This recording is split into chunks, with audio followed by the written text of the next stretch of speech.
نحمدہ ونصلی علی رسول الکریم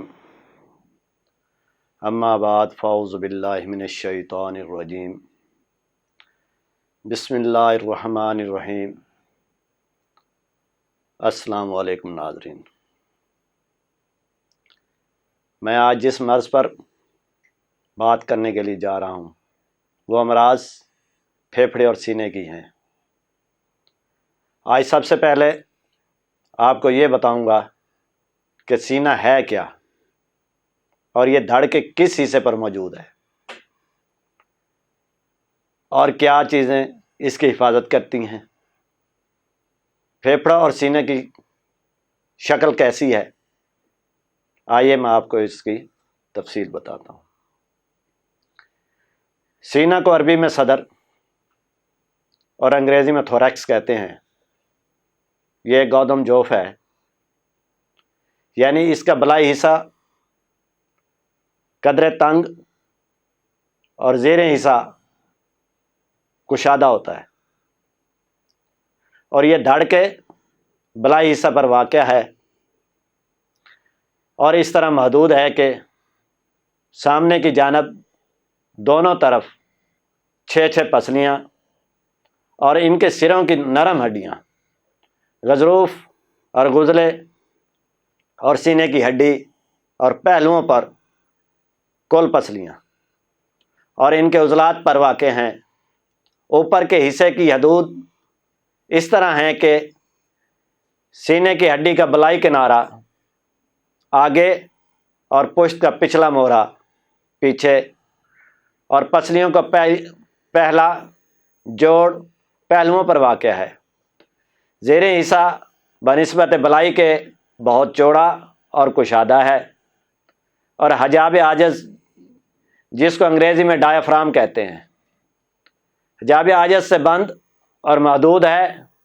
اس جوف میں سامنے کی نسبت پیچھے زیادہ گہرا ہے، جس میں قلب یعنی دل اور آلات تنفس یعنی شش، جس کو ہندی میں پھیپھڑے کہتے ہیں، وہ موجود رہتے ہیں۔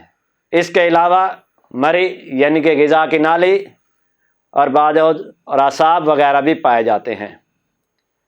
اب میں آپ کو پھیپھڑے کی تفصیل بتاتا ہوں۔ پھیپھڑے کو ہندی میں پھیپھڑے ہی کہتے ہیں، فارسی میں شش اور انگریزی میں لنگز کہتے ہیں۔ یہ تعداد میں 2 ہوتے ہیں اور سینے میں بسبب دل وغیرہ کے علیحدہ علیحدہ رہتے ہیں۔ ہر ایک پھیپھڑا سینے کے جوف میں ریڑھ کی ہڈی یا موروں کے ستون کی ایک طرف رہتا ہے۔ پھیپھڑوں کی ساخت نرم ہوتی ہے، اس میں نرم گوشت اور اظاریف اور قصب الریہ شریانیں وریدوں کی شاخیں بھی پائی جاتی ہیں۔ یہ اپنی ساخت میں اسفنج کی طرح ہلکے اور نرم و نازک ہوتے ہیں۔ ان کو دبانے پر ہوا کا کچھ حصہ خارج ہونے کی وجہ سے ایک قسم کی آواز نکلتی ہے۔ پھیپھڑوں کے بلائی سطح پر آبدار جھلی اور باقی ساخت میں کھانہ دار جھلی یعنی کہ رخنہ خانے، چھوٹے چھوٹے خانے ہوتے ہیں، اور لچکیلی نرم ریشے ہوا کے چھوٹے چھوٹے خانے پائے جاتے ہیں جو باہم مل کر لوتھڑے بناتے ہیں۔ انہیں ہوا کے گیسوں یا خانوں میں ہوا کی نالی جیسے طب میں قصبۃ الریہ کی باریک شاخیں ختم ہوتی ہیں۔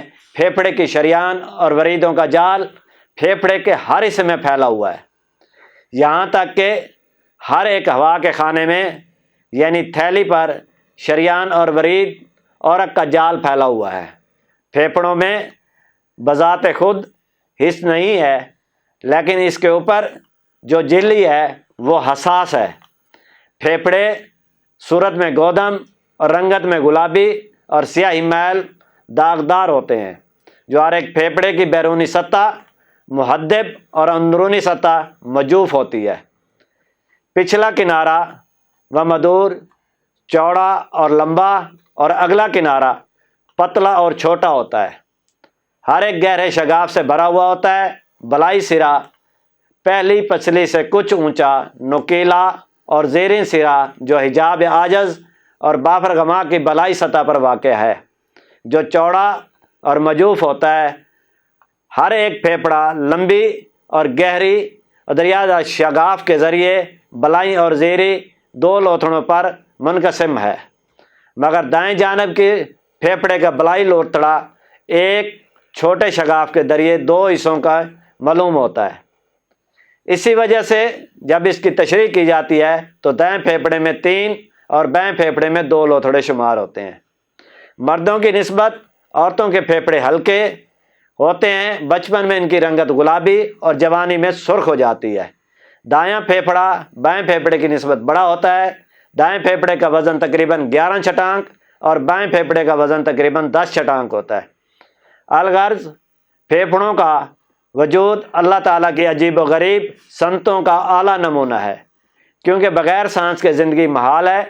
ان میں جو بیماریاں پیدا ہوتی ہیں وہ کھانسی، دمہ، ٹی بی، پھیپھڑوں سے خون کا آنا، نمونیا وغیرہ ہوتی ہیں، جو آپ کو میں آئندہ ویڈیوز میں بالترتیب بتاتا رہوں گا۔ گزشتہ سے پیوستہ ویڈیوز کے اس سلسلے سے جڑے رہیں۔ اگلے ویڈیو پروگرام تک اپنے میزبان محمد یاسین تبسم کو دیجیے اجازت۔ اللہ حافظ۔